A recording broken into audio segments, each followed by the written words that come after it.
There's always hate comments, but honestly, you just have to make dedma. Ang dami nang nangyari sa buhay ko, yung mga hate comments na yan, tinatawanan ko na lang talaga. Kasi ang dami nang nangyari sa buhay ko para maapektuhan pa ako sa kanila. Kakaiyak naman. Parang di ako matatapos magdasalita. Kaya din naging open na din ako kay Chris kasi At least that means that you learn something, and then you'll be able to apply that to your guys' chemistry together.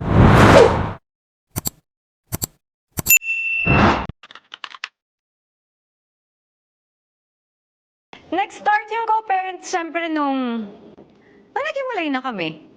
Nag-start na, di ba? Yeah, started 2014.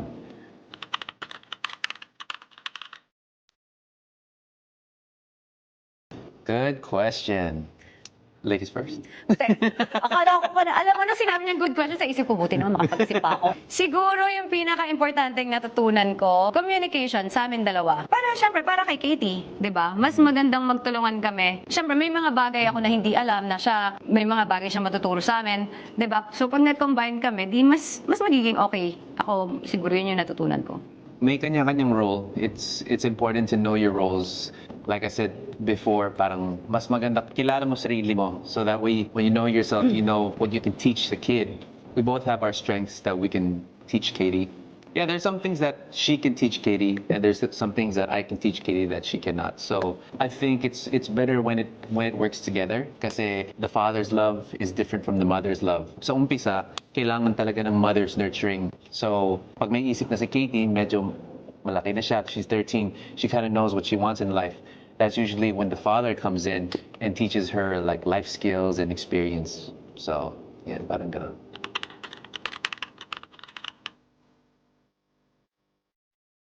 Mga 2 years and 8 months. 2 years and 8 months. It was a mixture of things. One is like you're scared, one is you're surprised, but of course your love is still there as a parent.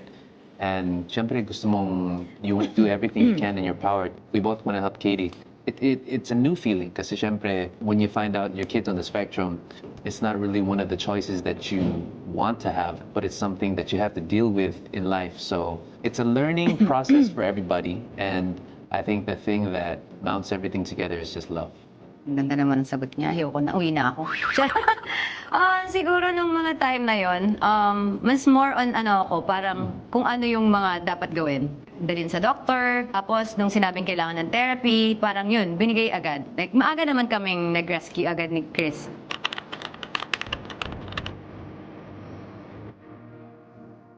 Adjustment sa budget. Kasi mahal siya, di ba? Mahal.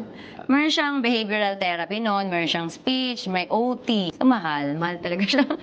Parang ang gastos, grabe. Ang gastos kasi Gastos. nagsischool na siya ng magti 3 years old siya. Siguro yung nahirapan hindi naman sobrang nahirapan kasi may trabaho naman kami noon. Pero yun nga, mahal talaga yung mga therapies. Alam naman siguro yun ng mga awesome mom. Siguro adjustment also sa pagkatao mo. You have to watch what you say, you have to watch the way you act, because kids are like sponges. The way you used to talk to your friends, you can't talk like that like when Katie's around, because she's gonna start to pick up on bad habits if we do have bad habits. So kind of have to mature instantly.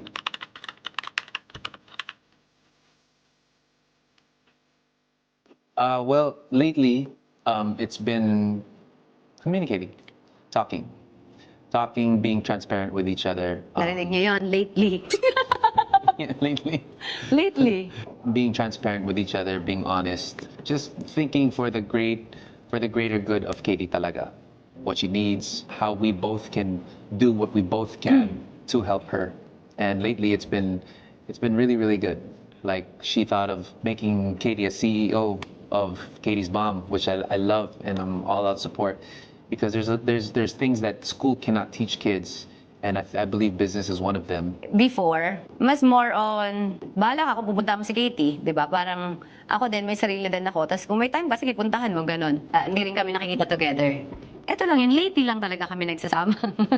Na parang, okay, sige, magtulungan na tayo kay Katie. Better late than never.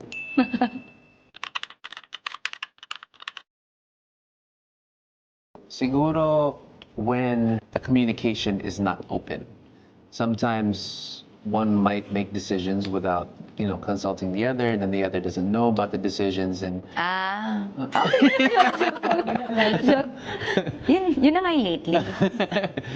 pinakamahirap na part is pag walang communication. That's why I'm very happy that the communication line is wide open.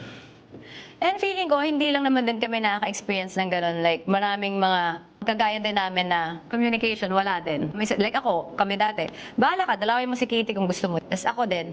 Last year kasi maraming, marami akong realization.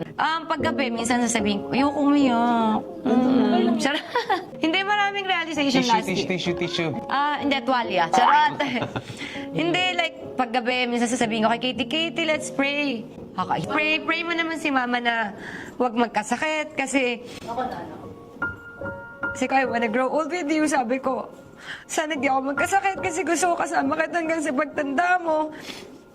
Tapos iisipin mo, ano na kayo mangyayari kay Katie pag nawala ako? Basta lagi yan. Tapos sasabihin ko kay Katie, tititigan ko si Katie, sabihin ko, sorry Katie, wala ako laging oras sa'yo, palagi si mama nagtatrabaho, pero hindi ko naman din, syempre kung marami naman akong pera, bakit naman ako wala sa bahay, di ba? Syempre kailangan ko magtrabaho, kasi marami akong kailangan, may mga responsibilidad ako. Magsasorry ako kasi wala akong time. Siguro kung nakikita ng mga tao na ang dami kong time ngayon kay Katie, thankful ako kay God na wala akong masyadong trabaho. Natataka ako, sabi ko, first time lang nangyari sa buhay ko to na may show naman ako pero wala akong taping palagi. Sabi ko, ano kaya yun? Sabi ko, ba't ganun? Tapos namumblema talaga ako. Ang dami kong inisip. Pero yung magandang nangyari doon, nagkaroon ako ng oras sa anak ko. Kasi kung bibigyan ako ni Lord ng trabaho yung uunahin ko eh. Yung totoong ako.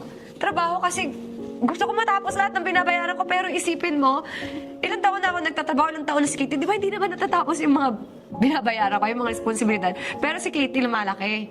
Eventually, na-realize ko, sabi ko, binigyan ako ni Lord ng oras kay Katie. Tapos ito nag-open pa yung social media sa amin ni Katie, na sobrang thankful ko kasi parang sinabi ni Lord na, ayan, kahit wala kang trabaho, bibigyan kita ng panggastos nyo. So, nagpo-vlog kami ni Katie, nagbabanding kami, tapos kumikita kami, nakakabayad ako ng mga responsibilidad ko. So, yun, ang dami ko iniisip, pati yung Katie's Bomb na yan, kaya nangyari yan kasi wala ako laging taping. Sabi ko, naku, magtitinda na nga lang ako ng bomb, ng product para kahit pa paano kami ni Katie kasi ang dami naman kumikita pag nagtitinda, di ba? Sabi ko, ganun. So yun, pati kay Chris, nagpatulong na rin ako. Sabi ko, Chris, di ba siyempre nagko-concert din ako dati. Alam ko din yan. Charot!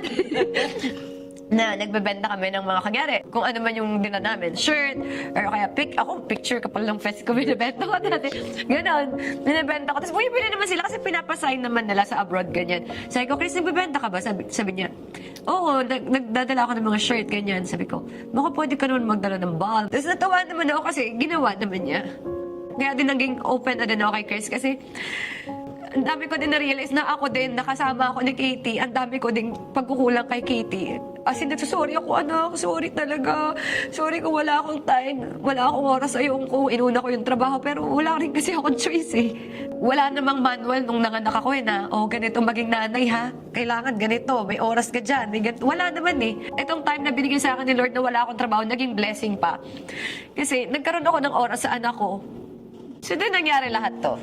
So, yun. Yun yung, yun yung kwento po doon.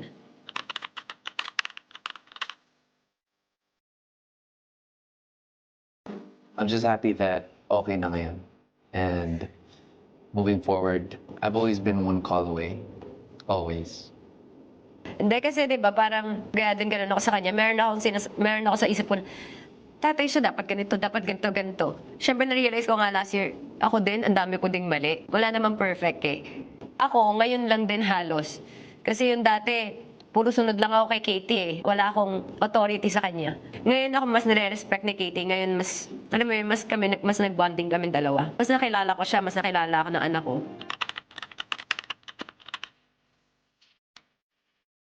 Wala naman. Like mga hate comments na. Ako, ang dami nang nangyari sa buhay ko, yung mga hate comments na yan, tinatawanan ko na lang talaga. Kasi ang dami nang nangyari sa buhay ko para maapektuhan pa ako sa kanila.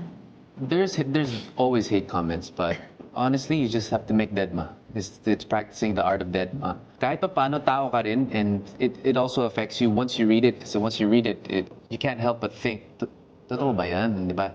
But at the end of the day, hindi naman sila nagbabayad ng bills mo. They don't do anything for you. Most of them are actually keyboard warriors. Try your best not to get affected because you're not doing anything wrong anyway. We're always trying to do the right thing. And as long as you're doing the right thing, you have nothing to be guilty of. So, thanks for the comments. Thanks for the engagement.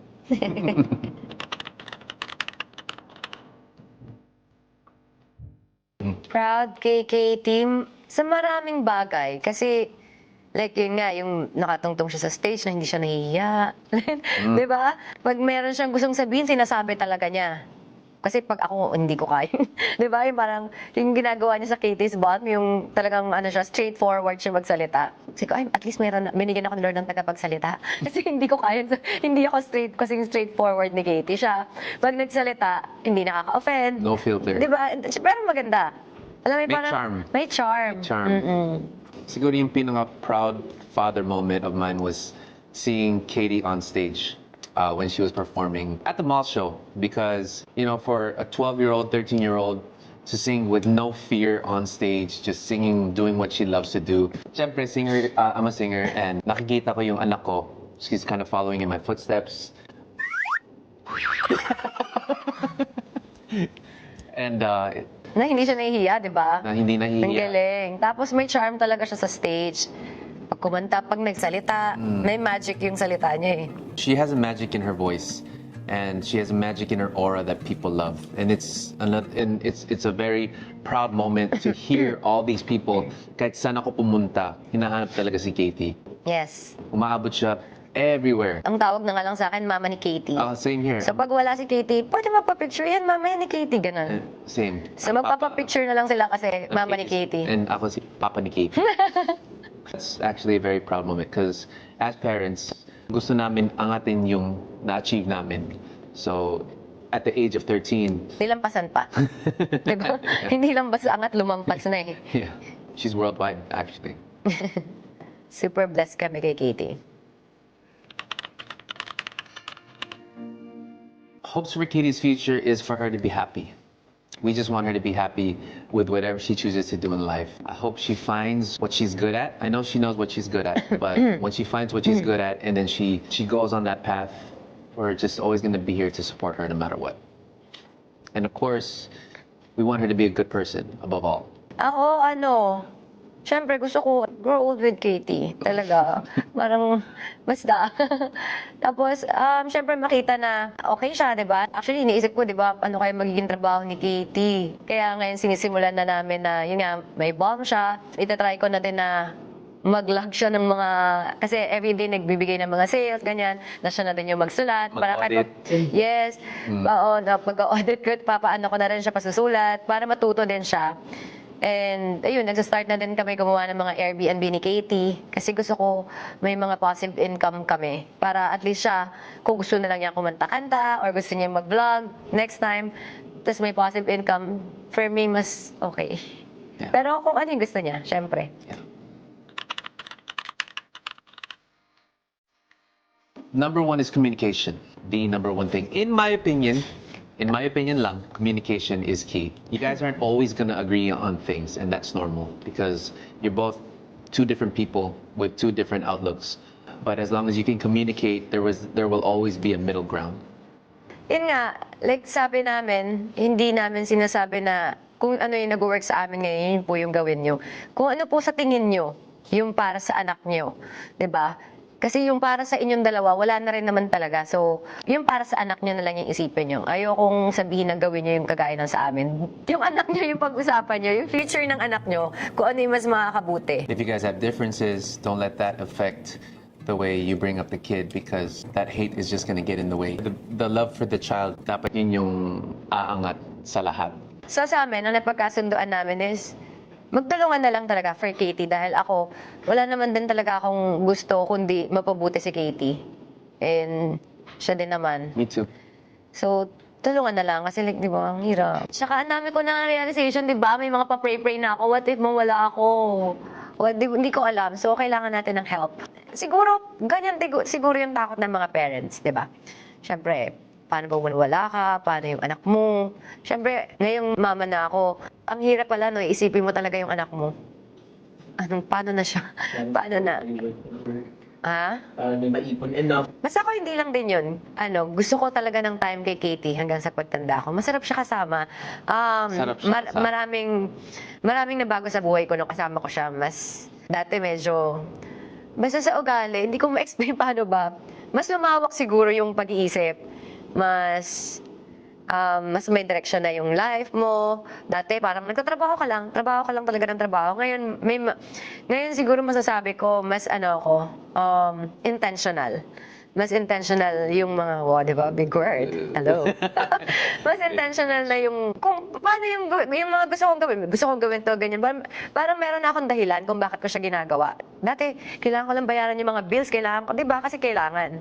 And if you guys don't agree on things all the time, that's okay, because you just have to keep going forward, because one day you'll realize what works and what does not work. Sometimes if things don't work for a long time, then marirealize nyo na something needs to change. And then when that something needs to change, at least that means that you learned something, and then you'll be able to apply that to your guys' chemistry together. Katie, alam mo na mahal ka namin. Sobra. We've been here since day one, and we will always be here for as long as we're here. And we just care about your happiness. Whatever it is that we can help you with, we will always be here. Katie, lagi naman ako nagsasabi sa iyo ng I wanna grow old with you. As in parang ilang gabi na yun palagi. Mahal kita, paulit-ulit lang. Gusto ko kita palagi kasama. So, ganun pa rin naman. Gusto ko palaging kasama, lagi lang ako nandyan. Paprotektahan kita, hindi kita iiwan, at mahal na mahal kita. And that's all for our Kachika pilot episode. So thank you so much sa inyong mga nanood. Sana po may mga natutunan kayo at nag-enjoy kayo. So again, hindi po kami expert dalawa. Kami po ay nag-share lang ng journey naming We're still dalawa. learning. Yes, and English Yun. Natututo pa rin kami. Joke. And thank you so much, Chris. At dahil nakita ko na naman nag-enjoy ko. I did enjoy. Isa pa. Thank you.